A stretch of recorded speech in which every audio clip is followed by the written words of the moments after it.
sannun ku. Yawa sannu. Kun ga yaron nan yana da kirki wallahi. Ai yaron nan ga zuwa aiki. Duk inda ka aiki yaron can sai ya ji. Ai yaron can dan albarka. Na san shi. Wallahi dan albarka. Na gidan nan.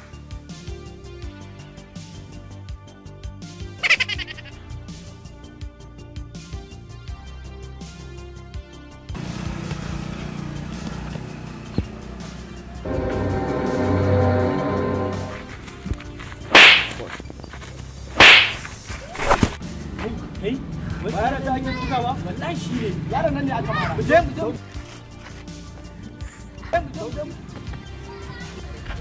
Me faru? Me faru?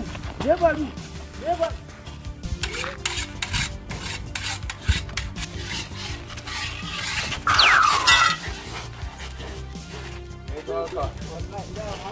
Na zo ka aike ni, na ji an ce kana neman uban uwa. Ya, a ce kana neman